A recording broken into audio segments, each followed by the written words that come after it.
এটা কি বলুন তো? আমি ঠিক বুঝতে পেরেছি। এটা আপনারা ভাবছেন চিলি চিকেন, তাই না? কিন্তু তা নয়। এটা এঁচোড় চিলি গো। এঁচোড় খেতে খেতে এখন আর একদম ভালো লাগছে না? তবে এভাবে বানিয়ে দেখতে পারেন। প্রথমে এঁচোড়কে ছোট করে কেটে নেব।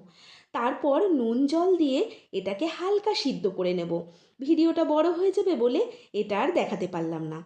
এবারে সবজির মধ্যে নিয়েছি পেঁয়াজ, ক্যাপসিকাম, রসুন কুচি, কাঁচা লঙ্কা কুচি, আদা কুচি, ধনেপাতা কুচি।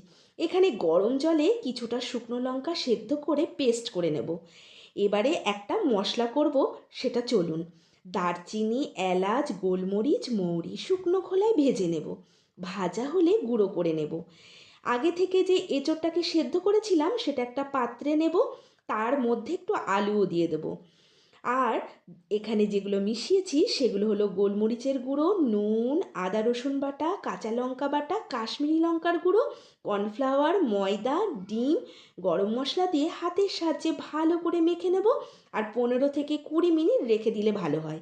এরপর একটা পাত্রে tomato sauce, dark sauce, chilli sauce একবারে মিশিয়ে রেখে দেবো। আর একটা পাত্রে কর্নফ্লাওয়ারও গুলে রাখবো।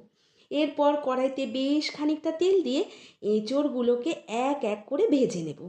ওই তেলেই দিয়ে দেব রসুন কুচি, আদা কুচি দিয়ে একটু নেড়ে চেড়ে 1 চামচ ভিনিগার দিয়ে দেব। আর শুকনো লঙ্কা পেস্ট করে রাখা সেটাও দিয়ে দেবো।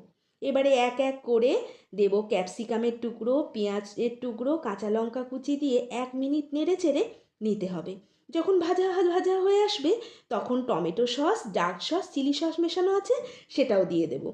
সামান্য জল দিয়ে দেব। তারপর মিশিয়ে নেব। এরপর ভেজে রাখা এঁচোড় দিয়ে খানিকক্ষণ হতে দেব। সামান্য জল আর আগে থেকে মিশিয়ে রাখা কর্নফ্লাওয়ার গুঁড়ো আর চিনি আর স্বাদ মতো নুন দিয়ে আর ভেজে রাখা যে গুঁড়ো মশলাটা দিয়ে দেব। এবারে মাখো মাখো হয়ে আসলেই তৈরি এঁচোড় চিলি। দেখতে ভালো লাগার জন্য ওপরে ছড়িয়ে দেবো ধনেপাতা কুচি। তারপর তৈরি হয়ে যাবে।